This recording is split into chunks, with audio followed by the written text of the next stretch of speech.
네, 여러분 안녕하세요. 오늘 하루도 고생 많으셨습니다. 지금 코인 시장은 전방위적으로 여러 가지 불확실성이 많이 지배를 하고 있다 보니 많은 분들이 걱정이나 불안감을 느끼시지 않을까 싶습니다. 하지만 여러분, 오늘 영상을 보시면 우리가 지금 코인 시장에 대해, 그리고 시바이누 코인에 대해 왜 전혀 걱정할 필요가 없는지 명확하게 이해하게 되실 겁니다. 오늘 영상의 포인트는 크게 세 가지입니다. 지금 시바이누의 프로젝트와 관련된 여러 가지 규제가 미국에서 해제가 되고 있다는 사실, 그리고 지금 우리들의 앞에 믿기 어렵겠지만 2020년과 같은 초대형 불장이 다시 한번 재현될 것이다라는 점과 시바이누와 매우 밀접하게 연결되어 있는 미국의 기관들에 대해 전달을 해드리도록 하겠습니다. 오늘 영상 전혀 어려운 내용 없으니까요, 여러분은 편하게 시청을 해주시면 되겠습니다. 바로 들어가 볼게요. 지금 시바이누가 진행하고 있는 여러 가지 프로젝트 중에 우리가 주목을 해야 되는 것이 바로 이 지갑 서비스인데요. 크라켄은 사용자가 자신의 시바이누 코인을 직접 관리할 수 있는 셀프 커스터디 지갑을 제공을 하고 있습니다. 여기서 말하는 커스터디라는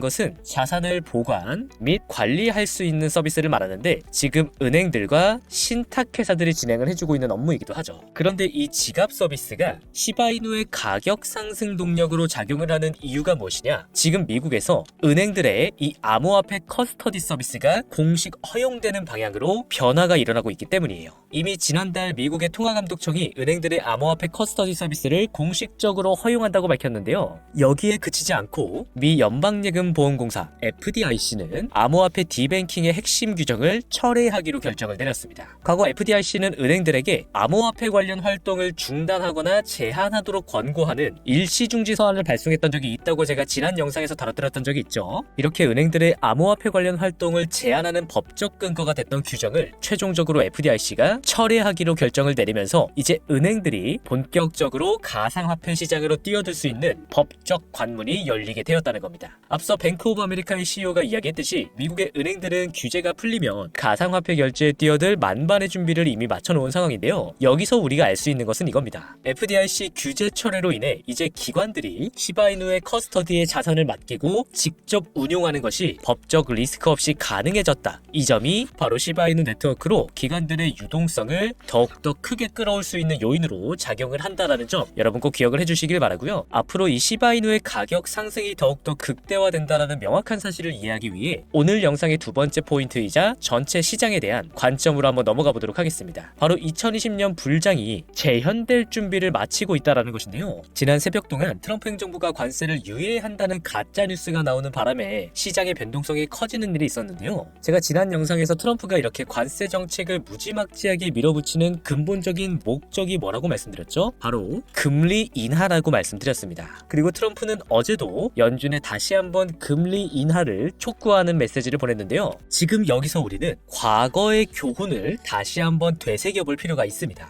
지금 연준에서 5월 FOMC 회의 전에 긴급 금리 인하를 단행할 가능성이 제기가 되고 있는데, 이 트럼프의 관세 정책으로 인해 지난주부터 이어져 왔던 시장의 혼란은 1987년 주식시장 붕괴, 그리고 2008년 금융위기, 마지막으로 2020년 코로나로 인한 시장 침체 등의 이 역사적인 위기들과 비교되고 있는 상황입니다. 그렇다면 지금 우리가 시장에서 수익을 극대화하기 위해서는 어떠한 생각을 해볼 필요가 있을까요? 바로 이런 시장의 위기 때마다 미 연준이 어떠한 조치를 내렸는지를 돌이켜볼 필요가 있습니다. 실제로 연준은 이런 위기 때마다 긴급 금리 인하를 반복적으로 단행해왔어요. 잠시 2020년으로 되돌아가 볼까요? 이때 3월 초부터 미국 증시를 비롯한 모든 자산시장에 패닉셀이 나왔는데요. 이에 3월 3일 미 연준은 0.5% 금리 인하를 진행했지만 당시 코로나로 불거진 경제적 불확실성과 투자 심리 악화를 막기에는 부족했습니다. 그리고 이후 비트코인의 가격은 엄청난 급락으로 이어졌고, 이에 3월 15일 다시 한번 연준은 2차 금리 인하를 단행하는데 이때는 무려 1%포인트라는 큰 폭의 금리 인하를 진행을 시켰어요. 그리고 이후 시장은 이 연준의 금리 인하를 통한 유동성의 공급을 받아 엄청난 대상승장으로 연결되는 모습을 보여주었습니다. 연준은 이렇게 시장이 엄청난 위기의 상황이 몰릴 때마다 긴급 금리 인하를 단행하면서 유동성을 공급하는 방향으로 문제를 해결해왔다는 말씀을 드리는 거고요. 실제로 8일 새벽 미 연준의 긴급 비공개 회의가 개최가 되었습니다. 이 회의 내용은 추후 이사의 웹사이트에 공지될 예정인데, 저도 물론 여러분들께 이 소식에 대해서 업데이트를 해드리도록 하겠지만 지금 시점에서 이들이 회의를 개최하는 이유는 명확합니다. 바로 시장의 금리 인하 진행 여부에 대한 논의를 하기 위함이 틀림없고요. 이것이 바로 트럼프가 그토록 무지막지하게 관세 정책을 밀어붙인 근본적인 목적입니다. 미 연준이 비공개 회의를 통해서 금리 인하에 대한 논의를 진행하는 이 순간 때마침 시장에서 알트코인들은 역사적 저점에 다다른 상황입니다. 이를 통해 우리가 알 수 있는 건 지금 당장 시장에 저점이 나왔다라는 점은 아니지만 지금 대다수의 개인 투자자들이 공포에 물들어 있을 때 지금 우리는 이들과는 다른 판단을 할 필요가 있다는 말씀을 드리는 겁니다. 이해가 되시나요? 네, 잘 따라와주고 계시고요. 이제 오늘 영상에서 가장 중요한 포인트이자 세 번째 주제인 시바이누와 기관에 대한 말씀을 드려보도록 하겠습니다. 코인베이스가 SEC의 가상자산 원탁회의에 참석을 합니다. 이 회의에서는 앞으로 코인들에 대한 규제 명확성 확보에 대한 논의를 진행하는 것으로 확인이 되는데요. 최근 SEC 위원장 대행 마크 위에다가 코인들의 증권성 판단 방식을 재검토하라는 지시를 했다는 걸 미루어 봤을 때 과거와는 달리 코인들을 증권으로 규정하지 않으려는 SEC의 정책 기조를 읽을 수 있습니다.